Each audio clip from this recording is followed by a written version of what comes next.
yo aprovecho para saludar a la doctora Alejandra Álvarez. ¿Cómo estás, Alejandra? Un gusto saludarte. ¿Qué tal, Hugo? Hola, doctora. ¿Qué tal? ¿Cómo están todos aquí? Un gusto nuevamente estar con ustedes.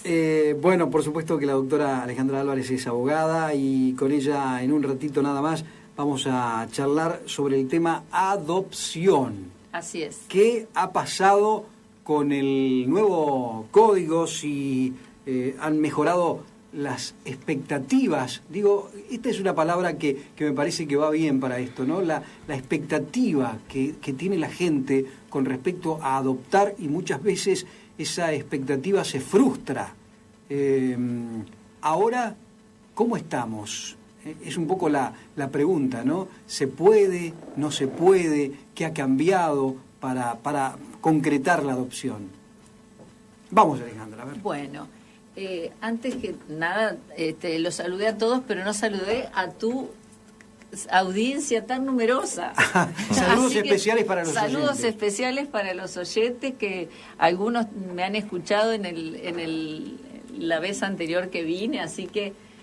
para ellos especial saludo, entonces. Para ellos especial saludo, y para todos también en este ratito que tenemos de tanto en tanto para aclarar e informar a la gente sobre estas reformas tan importantes que ha introducido nuestro nuevo Código Civil y Comercial respecto de la adopción, que es un tema sensible a la sociedad, sensible respecto de las personas que no pueden tener hijos y que quieren tenerlos a través de este procedimiento, pero principalmente es sensible para los niños en determinadas situaciones que necesitan una familia que los contenga, que les dé amor, que les dé una vida digna.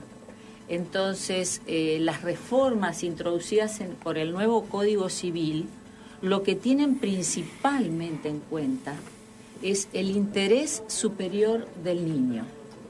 El interés de las familias adoptantes es contemplado en orden a la capacidad que tienen, luego de realizados una serie de estudios, para evaluar si están en condiciones de adoptar. Claro. Este nuevo código tiene principios rectores con respecto a la adopción, principios generales, y precisamente dentro de esos principios generales está el interés superior del niño, que está introducido dentro del bloque de constitucionalidad, es decir, que la Convención de los Derechos del Niño cobra relevancia por ser un tratado que tiene la misma importancia y está integrada a la Constitución como norma superior. Entonces, toda esta normativa se adecua a esta Convención Internacional de los Derechos del Niño, en la cual también se prioriza la conservación del niño dentro de su familia de origen, y se prioriza también la conservación de las relaciones con su familia biológica o de origen en ciertos y determinados casos que se consideren convenientes, ¿verdad? ¿Cuáles son las variantes más importantes que ha habido, por lo menos, o que existen ahora con respecto a lo anterior? Bueno, ¿Los pasos son más cortos? Bueno, tenemos que distinguir dos cuestiones. Las cuestiones objetivas, es decir, lo que regula, y después las cuestiones de procedimiento. En las dos cuestiones, sí son cuestiones, hay modificaciones.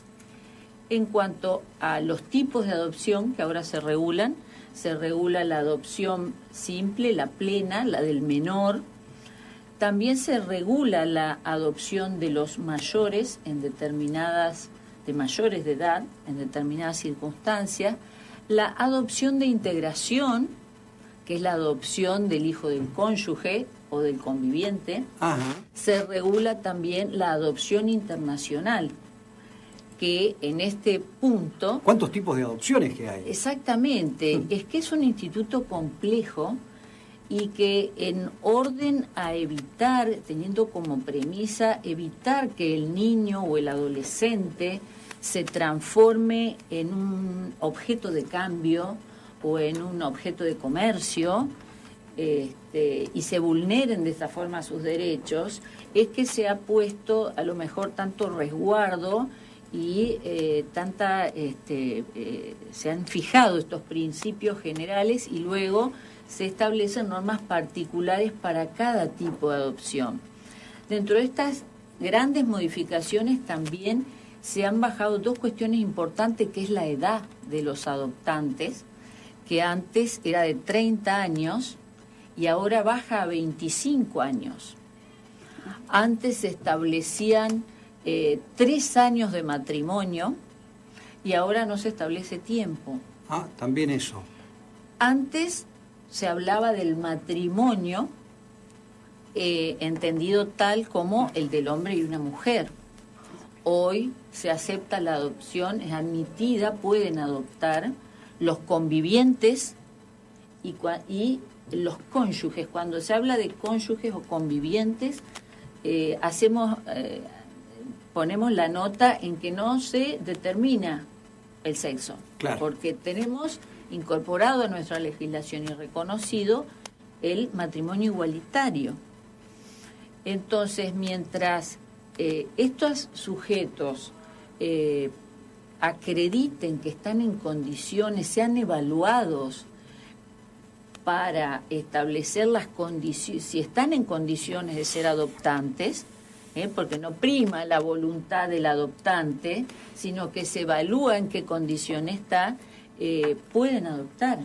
Incluso, estamos hablando de parejas gay, estamos hablando de parejas del mismo sexo, estamos hablando de parejas de distinto sexo, e incluso estamos hablando de matrimonios que han empezado, por ejemplo, el pedido de guarda, y a mitad de camino se divorcian.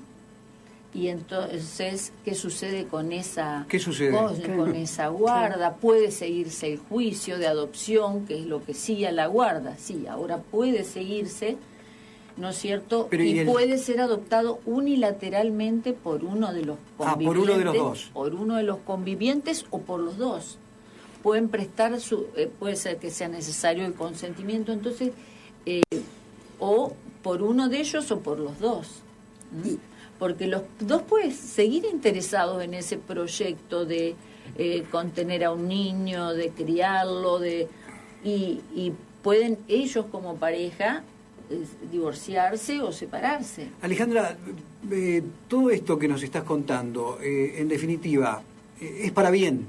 O sea, en general... Yo entiendo que sí, porque como te decía antes de empezar a conversar, es un código que eminentemente tiene como principios rectores la igualdad, la autonomía de la voluntad de las personas en materia de familia, y la adopción es un capítulo muy importante del derecho de familia, sobre todo porque lo que está en juego no es llenar una necesidad de adultos que por una desgracia de la vida no han tenido la posibilidad de ser padres, o porque necesitan llenar un vacío porque los hijos se han ido o han crecido. No, el acento está puesto en el interés superior del niño.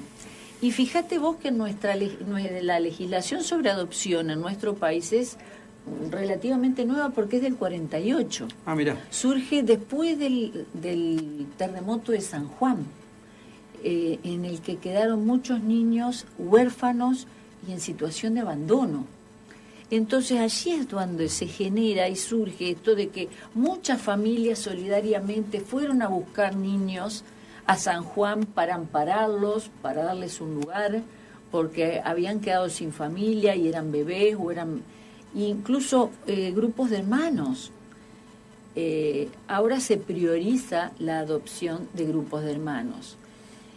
Y por eso te digo que en determinados casos lo que se procura es que el adoptado, si no es adoptado junto con sus hermanos, conserve ese vínculo siempre y cuando, ¿no es cierto?, sea conveniente, porque en la adopción todo es caso por caso. Está con nosotros la doctora Alejandra Álvarez. Queríamos aprovechar estos minutos para retomar el tema de adopción y algunas cosas, detalles que nos querías dar, Alejandra, y que son importantes para que la gente conozca. El tema adopción, el nuevo código. Bien. Si tiene alguna pregunta antes. Sí, había una pregunta, había quedado una pregunta pendiente. A mí me había quedado la pregunta, que si toda esta teoría en la práctica, digamos, el tema del matrimonio igualitario, de cualquier, esto de las familias vistas de diferente forma ahora, ¿no? Sí. Si en la práctica se ha dado, y si alguien soltero sí puede adoptar también. Sí, en ambos casos que vos planteás, esto que vos decís que está en la teoría, sí es posible, pero para que puedan adoptar tienen que estar inscriptos en el registro único de adoptantes. Acá en Santa Fe se denomina RUAGA, que es el Registro Único Provincial de Aspirantes a Guarda con Fines Adoptivos. No basta porque ¿dónde está? Tienen que estar. El RUAGA funciona en Casa de Gobierno. En Casa de Gobierno. En Casa de Gobierno. Y ante ese registro tienen que personalmente los interesados en adoptar llenar un formulario y luego de que se le hacen una serie de evaluaciones, claro, ¿no es cierto? Se los acepta como adoptantes, ¿no es cierto? Perfecto. Y hay una cuestión también muy importante que tengo que destacar, y es que solamente el juez es el que, cumplidos los requisitos, ¿no es cierto?, una vez que se da la situación de adoptabilidad, es el que da la adopción. Y con esto recalco esta situación porque el nuevo código prohíbe expresamente la entrega directa de guarda de niños, niñas y adolescentes, práctica que antes era muy común, que se hacía a través de actas notariales o de escrituras públicas. Entonces, las adolescentes o las mujeres que por alguna razón diversas, que no nos ponemos en juzgadoras de estas madres, sino que por diversas razones, cualquiera fuera, daba a su hijo en adopción, a veces lo entregaba a una familia mediante una escritura. Bueno, y esa familia después iniciaba el juicio de guarda. No, te pedía que hables bien frente, sí, para que se escuche eso perfecto. También está resguardando la venta, por ejemplo, de bebés. Por supuesto que resguarda la venta y la apropiación. Claro. Las dos figuras realmente, el comercio de bebés y la apropiación de bebés. Aprovechamos estos minutitos como para dar también algunas estadísticas, Alejandra, que vos tenías ahí y que pueden ejemplificar, y es interesante. Dentro del ámbito, dentro del marco de la pregunta que me hacías, Elda, te contesto que hay muchos niños que a lo mejor uno piensa que ¿por qué no los adoptan? Uh-huh. Y entonces piensa en niños institucionalizados, y tenemos que aclarar algunas cuestiones. Primeramente, que no todos los niños que están en instituciones carecen de padres o están sin ningún vínculo familiar. Llámese casa cuna, por ejemplo. Por ejemplo, casa cuna.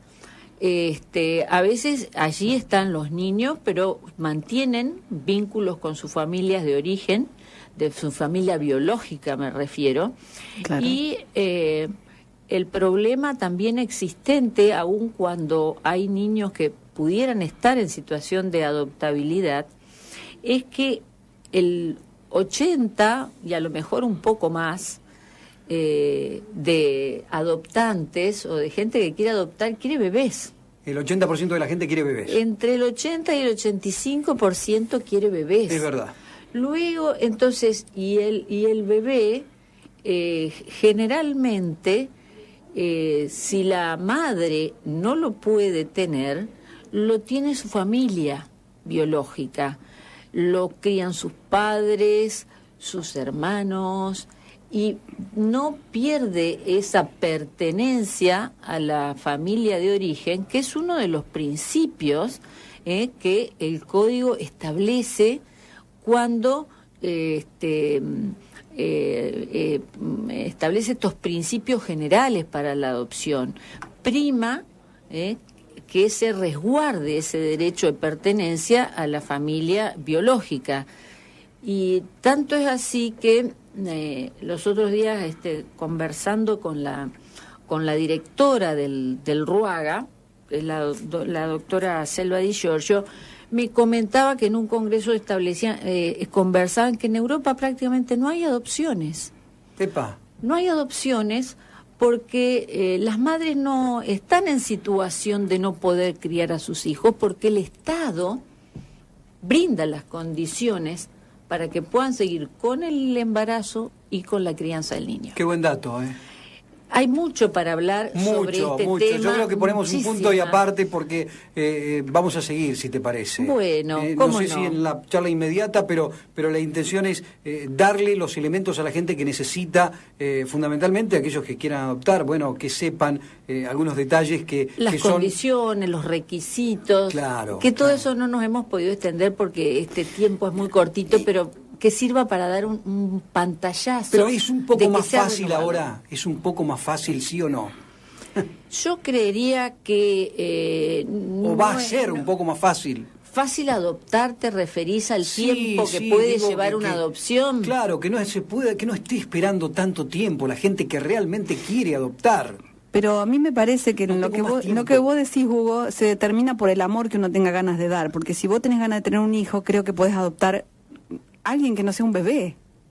Que ¿no? sea de edad que mayor. Tenga 4 o 5, un niño que esté para ser adoptado. Pero tampoco es tan fácil, ¿eh? No, nunca la adopción es fácil. No, y si el proceso requiere, a pesar de que el código establece el principio de máxima celeridad para que los jueces se aparten de las formas y flexibilicen las formas en atención al interés superior del niño siempre. Claro. A veces ese interés superior del niño hace que el juez tenga que indagar a dónde va a ir y si los pretensos adoptantes son los aptos para ese niño. Claro. Claro. Porque aparte no te olvides que los adoptantes siempre quieren niños, bebés y sanos. Doctora, hay algunas preguntas que necesito, que podemos dar el número de teléfono tuyo, Alejandra. Sí, cómo no. El teléfono del estudio es 456-5781. 456-5781. Porque hay algunas preguntas que son un poco como para atenderlas personalmente. ¿Cómo no? 456-5781 para los oyentes. Exactamente. Y me pueden encontrar en Sargento Cabral 1743, en Barrio Candioti. Barrio Candioti, perfecto. Doctora Alejandra Álvarez, muchas gracias y prontito volvemos a charlar de estos temas. Nos quedaron un montón de cosas. Gracias a ustedes y espero que a la audiencia le haya servido para acercarse un poco a estos que son sus derechos. Seguro que sí. Gracias.